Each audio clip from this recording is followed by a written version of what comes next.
அந்த ரீசென்ட் டேஸா அந்த சோசியல் மீடியாஸ்ல நம்ம பார்க்குறது என்னன்னா, அந்த ரூட் மாஃபியான்னு சொல்லிட்டு ஒரு ஹேஷ்டேக் வந்து பயங்கரமா ட்ரெண்டிங் ஆகுது சார்.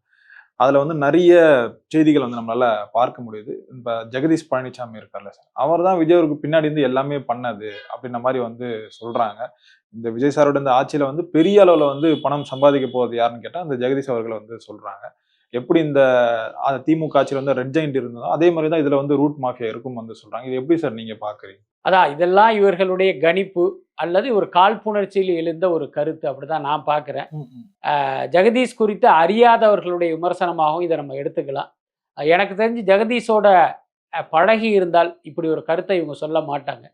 ஆரம்பத்தில் நாமும் ஜெகதீஷ் மீது நிறைய விமர்சனங்கள்லாம் பண்ணியிருக்கோம். அதுக்கப்புறம் அவரோட பழகிய பிறகுதான் ஏன்டா விஜய் வந்து இவருக்கு இவ்வளோ பெரிய முக்கியத்துவத்தை கொடுக்குறாரு.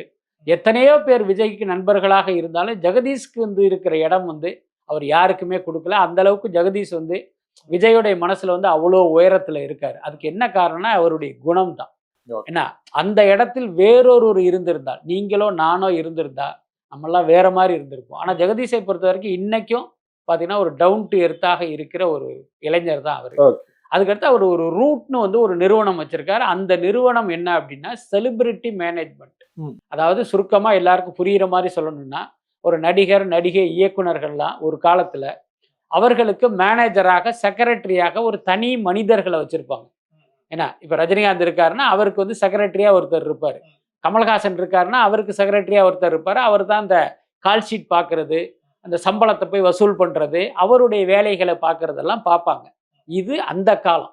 இன்னைக்கு பார்த்தீங்கன்னா, அந்த செலிபிரிட்டி மேனேஜ்மெண்ட்டை நிறுவனங்கள் பார்க்க ஆரம்பிச்சிருச்சு. சுருக்கமா சொல்லணும்னா, தெலுங்கு நடிகர் ராணான்னு கேள்விப்பட்டிருக்கீங்கல்ல, அவரே ஒரு செலிபிரிட்டி மேனேஜ்மெண்ட் வச்சிருக்காரு. அந்த கம்பெனியில பல நடிகைகள் என்ன அந்த கம்பெனியில தான் இருக்காங்க. அவங்களுடைய டேட் பார்க்குற மற்ற வேலைகளை அவங்கள்ட்ட தான் ஒப்படைச்சிருக்காங்க. அந்த மாதிரி ரூட்னு வந்து இவர் ஒரு கம்பெனி ஆரம்பிச்சு பல பேருக்கு செலிபிரிட்டி மேனேஜ்மெண்ட் அவங்க பார்த்துக்கிட்டு இருக்காங்க.